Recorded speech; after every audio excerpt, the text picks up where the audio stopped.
பருவமழை காலத்தில் தமிழ்நாட்டின் கடலோர பகுதிகளில் அதிக மழை வெள்ளப்பெருக்கு ஏற்பட்ட போதிலும் மாநிலத்தின் பிற பகுதிகளில் குறிப்பாக நீர்பிடிப்பு பகுதிகளாக வழங்கக்கூடிய தமிழகத்தின் மேற்கு மாவட்டங்களில் குறைந்த அளவு மழை பெய்தது. இதனால் ஏற்பட்டுள்ள குடிநீர் பற்றாக்குறை சூழல் குறித்து தலைமைச் செயலாளர்களும் பிற துறை செயலாளர்களும் விளக்கினார்கள்.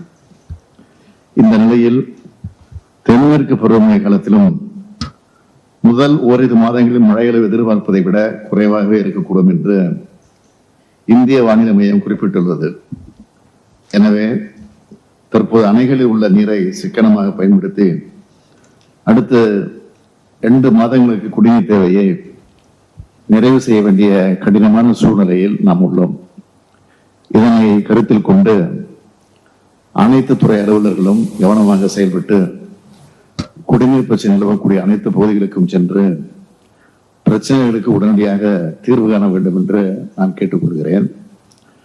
தமிழ்நாட்டில் உள்ள 22 மாவட்டங்கள் வறட்சியால் குடிநீர் பற்றாக்குறை உள்ள மாவட்டங்களாகவே ஏற்கனவே அறிவிக்கப்பட்டு மாநில பேரிடர் நிவாரண நிதியிலிருந்து 150 கோடி ரூபாய் குடிநீர் விநியோக பணிகளுக்காக ஒதுக்கீடு செய்யப்பட்டுள்ளது. இதனை தேவைக்கேற்ப மாவட்டங்களுக்கு பிரித்தளித்து குடிநீர் வழங்கல் பணிகளையும் லாரிகள் மூலம் குடிநீர் விநியோகம் செய்யும் பணிகளையும் மேற்கொள்ள வேண்டும் என்று வருவாய் நிர்வாக ஆணையர் அவர்களை கேட்டுக்கொள்கிறேன். குடிநீர் வடிகால் வாரிய அலுவலர்களும் நகராட்சி நிர்வாக துறை செயலர் உள்ளிட்ட துறை அலுவலர்களும் தற்போது செயல்பட்டு வரும் பல்வேறு கூட்டு குடிநீர் திட்டங்களின் செயல்பாட்டை தொடர்ந்து கண்காணித்து தடைகளின்றி பராமரித்திட வேண்டும். நகராட்சி மற்றும் பேரூராட்சி பகுதிகளில் குடிநீர் பிரச்சனை ஏற்படும் போது அப்பகுதி மக்களை நேரில் சந்தித்து பிரச்சனைகளுக்கு உடனடியாக தீர்வு காண வேண்டும் என்று ஆணையர்கள் அறிவுறுத்தப்பட வேண்டும். இந்த கூட்டு குடிநீர் திட்டங்கள் மற்றும் நீரேற்ற நிலையங்கள் தடையின்றி தொடர்ந்து செயல்படுத்துவதற்கு சீரான தடை இல்லாத மின்சார அவசியம். எனவே இத்தகைய திட்ட பணிகளுக்கு மின்சாரம் தடையின்றி கிடைப்பதை உறுதி செய்யுமாறு மின்வாரிய தலைவர் அவர்களை கேட்டுக்கொள்கிறேன். ஊராட்சி பகுதிகளில் சிறிய குடிநீர் திட்டங்கள் மூலம் பயன்பெறக்கூடிய பல கிராமங்களில் ஆழ்துளை கிணறுகள் வறண்டு கிடக்கின்றன. இவற்றுக்கு பதிலாக வேறு குடிநீர் ஆதாரங்களில் இருந்தோ அல்லது லாரிகள் மூலம் மக்களுக்கு குடிநீர் கிடைக்கப்பெறுவது உறுதி செய்யப்பட வேண்டும். ஊராட்சி தலைவர்கள் மற்றும் ஊராட்சித்துறை அலுவலர்கள் இப்பணியிலே முழுமையாக ஊரகத்துறை செயலாளரும் இயக்குநரும் ஈடுபட வேண்டும்.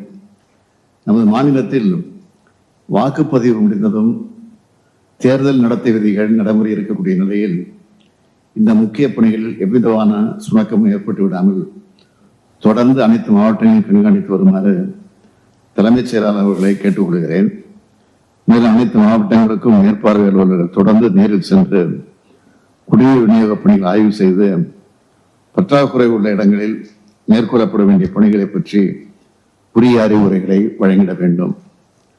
நமது மாநிலம் இத்தகைய குடிநீர் பற்றாக்குறை சூழலை சந்திப்பதால் அனைத்து துறை அலுவலர்களும் ஒருங்கிணைந்து சிறப்பாக செயல்பட்டு அடுத்த 2 மாதங்களில் இந்த பற்றாக்குறையால் நமது மக்கள் எந்த வகையிலும் பாதிக்கப்படாமல் இருப்பதை உறுதி செய்ய வேண்டும் என்று கேட்டுக்கொள்கிறேன்.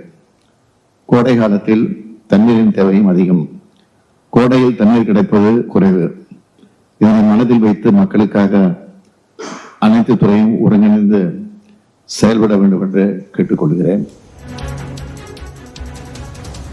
குடிநீர் பிரச்சினை உள்ள அனைத்து பகுதிகளுக்கும் சென்று அதற்கு தீர்வு காண வேண்டும் என முதலமைச்சர் மு.க.ஸ்டாலின் அறிவுறுத்திய நேரலை காட்சிகளை தற்போது பார்த்தோம். இனி நியூஸ் 18 ஸ்பெஷல் தொடர்ந்து பார்க்கலாம்.